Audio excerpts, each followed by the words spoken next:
Imagine you are a cosmic designer. You have meticulously arranged the exact conditions of the universe. Pressing play, knowing exactly what will happen 30 years down the line. You have a subject, let us call him Ernie, and you want Ernie to perform a very specific action. But you also claim that you have given Ernie completely free will. If you genuinely gave him the ability to choose otherwise, wouldn't you be at least a little bit nervous as the moment of his decision approaches? Welcome to another deep dive. Today we are unpacking a fascinating paper by Patrick Todd titled Manipulation Arguments and the Freedom to Do Otherwise. It is a brilliant piece of philosophy that takes a very abstract debate and turns it into a gripping narrative challenge. We are going to be exploring what Todd calls the "Why aren't you worried?" argument.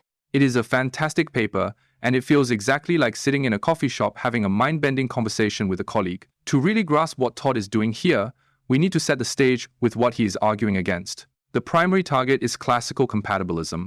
In the philosophical free will debate, classical compatibilism is the specific claim that the freedom to do otherwise is entirely consistent with causal determinism. In other words, a compatibilist believes that even if the entire history of the universe and the laws of nature mathematically guarantee that you will make a specific choice, you still theoretically had the freedom to do otherwise. For decades, philosophers have used manipulation scenarios to test this intuition. The most famous traditional version is Alfred Mele's zygote argument, where a goddess named Diana creates a zygote with the exact atomic structure needed to guarantee that 30 years later, a man named Ernie will perform a certain action. Right, and in those traditional manipulation arguments, the strategy is very direct. The philosopher presents the Diana scenario and says, look, Ernie was essentially programmed from conception. Therefore, our intuition tells us Ernie cannot be held morally responsible for his actions. The traditional argument directly targets moral responsibility. But Todd does something really clever here. He takes an indirect strategy, right? He does not just jump straight to saying Ernie is not responsible. Exactly. Todd thinks the traditional direct route leaves too much room for compatibilists to wiggle out. Instead of directly attacking moral responsibility, Todd's new manipulation argument first targets the freedom to do otherwise. He tries to prove that manipulated Ernie fundamentally lacks the ability to do anything other than what he was determined to do. Then, Todd relies on a very famous philosophical bridge called the Principle of Alternative Possibilities, or PAP for short. PAP simply states that the freedom to do otherwise is a necessary condition for moral responsibility. So Todd's logical sequence is, first, the manipulation scenario shows Ernie lacks the freedom to do otherwise. Second, because of PAP, lacking that freedom means he cannot be morally responsible. Todd points out that the intuition that Ernie lacks the freedom to do otherwise is actually much stronger than the direct intuition that he simply is not responsible. So to build this stronger intuition, Todd heavily modifies the original Diana scenario. Let us walk through this modified setup, because the details are absolutely crucial to the dialectical cascade he builds. In this new version, we are introduced to the powerful goddess Diana. We learn that she wants an agent, Ernie, to face a difficult decision in 30 years between lying and telling the truth. But she does not just want him to lie like a robot. She specifically designs the universe so that Ernie will be completely torn about this decision. He will see valid, compelling reasons on both sides. Both telling the truth and lying will be fully consistent with his character. And here's the kicker. Diana desperately wants Ernie to lie. Her entire plan fails if he tells the truth. But she claims she has given Ernie the power to tell the truth. She says it is entirely up to Ernie whether he lies or not, but she wants it to come to pass that he chooses to lie. So, she sets the initial conditions of the universe, presses play, and waits. Almost 30 years pass. We, the observers, are watching this unfold alongside Diana. The moment of truth arrives. Ernie is sweating, deeply torn, deliberating about what to do. Now, as human observers, we start to think, if I were Diana, I would be biting my nails right now. She desperately needs him to lie, she left him completely free not to lie, and he is deeply torn. But we look over at Diana, and she is just sitting on her celestial throne, twiddling her thumbs, perfectly relaxed. Which leads us to the core dialogue of Todd's argument, the "Why aren't you worried?" exchange. Todd scripts this out step by step, and we cannot skip a single beat here because every question corners the classical compatibilist further. We walk up to the relaxed goddess and ask, Diana, isn't it important to you that Ernie lies here in a few minutes? And she says yes. So we push her. You realize he is currently deliberating about doing just that, and that he is feeling awfully torn about what to do?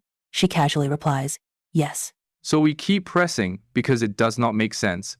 We ask her, didn't you say that you have left it up to Ernie whether to lie or tell the truth? That it would be up to him which to do? She again says, yes.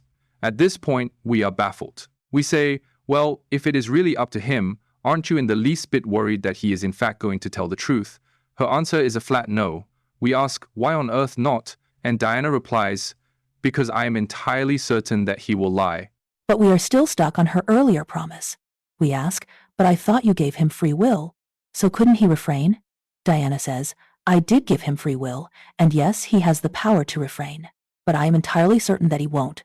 This is where we get suspicious about her methods. We ask, what, do you have a crystal ball or something? And Diana clarifies her limitations. She says, no, I don't have a crystal ball. I have no magical powers of provision, nor am I somehow outside time. I am just a goddess, not God. This brings us to the final, fatal question.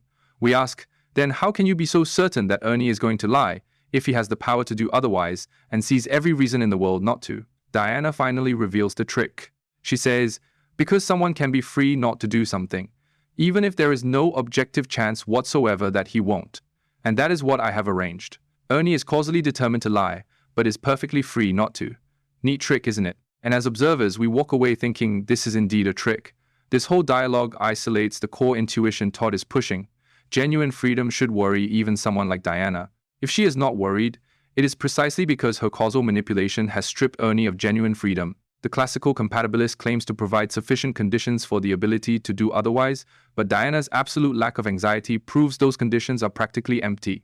Let us stress test this, because a good compatibilist philosopher is not just going to give up.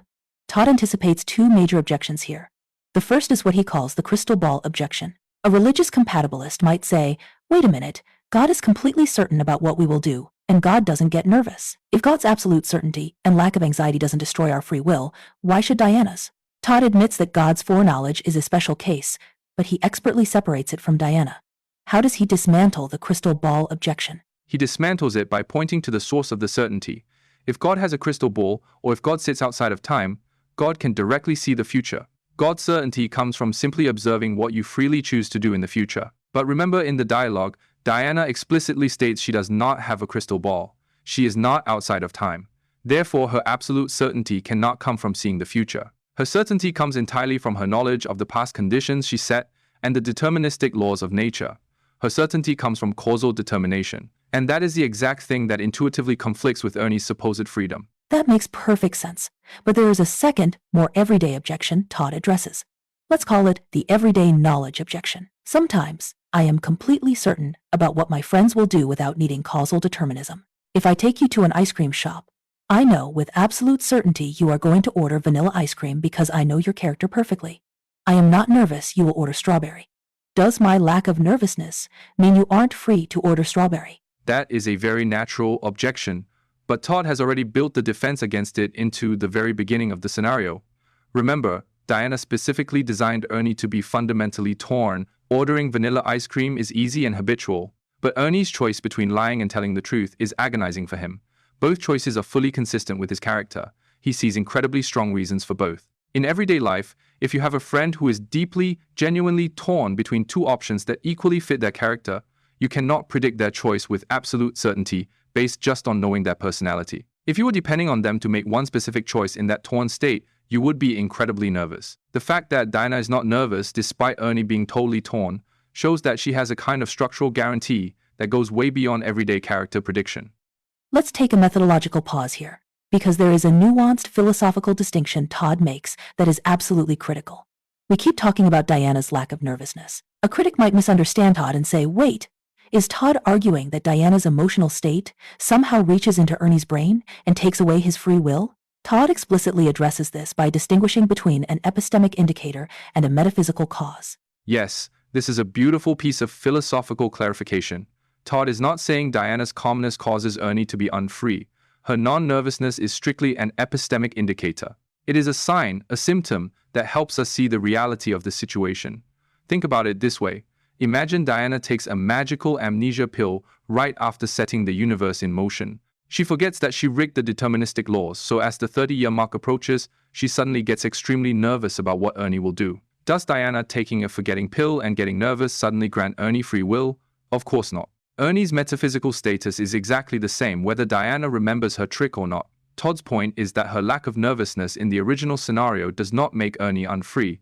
It is a pedagogical tool. It helps us, the readers, vividly see and realize that Ernie never had the freedom to do otherwise in the first place. This shifts the entire landscape of how we evaluate compatibilism. And Todd takes it a step further by zooming out and connecting his new manipulation argument to another heavy hitter in the free will debate, the consequence argument. For our listeners, the consequence argument essentially states that if determinism is true, our actions are the consequences of the laws of nature and events in the remote past. Since it is not up to us what went on before we were born, and it is not up to us what the laws of nature are, then the consequences of these things, including our present acts, are not up to us. Todd argues his manipulation argument and the consequence argument are mutually supporting and reinforcing. How exactly do they lock together? They lock together through a concept called the transfer of powerlessness principle, which is often discussed in philosophy using something called beta box logic. The basic idea of the consequence argument relies on this transfer of powerlessness. If you are powerless over X, and X inevitably leads to Y, you are powerless over Y. Todd observes that, in traditional manipulation arguments targeting moral responsibility directly, philosophers have to rely on a transfer of non-responsibility principle. But the transfer of powerlessness principle is widely considered to be logically stronger and intuitively much more convincing than the transfer of non-responsibility.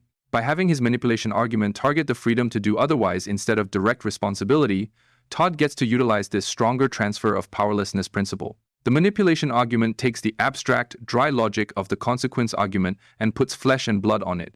It places our everyday judgments about freedom into a concrete narrative with Diana and Ernie.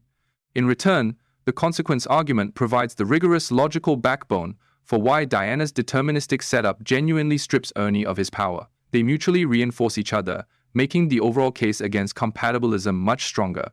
As we wrap up this dense and fascinating paper, we need to be very precise about where Todd leaves us. He is not claiming to have definitively proved that classical compatibilism is objectively false, or that determinism is absolutely incompatible with free will in a strict mathematical sense. He is not overstating his case, but he is also not just saying there are some minor concerns and the debate continues. What is Todd's exact final verdict? Todd's conclusion is very carefully calibrated to the strength of his argument.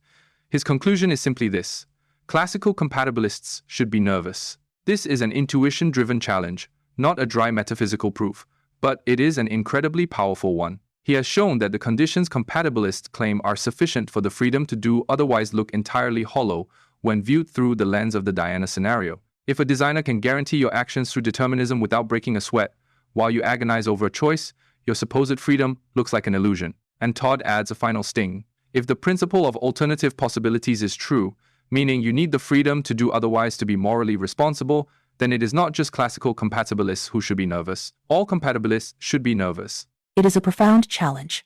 It forces anyone who believes determinism and free will can coexist to look Diana in the eye and explain why she is sitting so comfortably on her throne. Thank you for joining us on this exploration of Patrick Todd's "Why Aren't You Worried?" argument. Until next time, keep questioning the choices you make and whether the universe was nervous when you made them.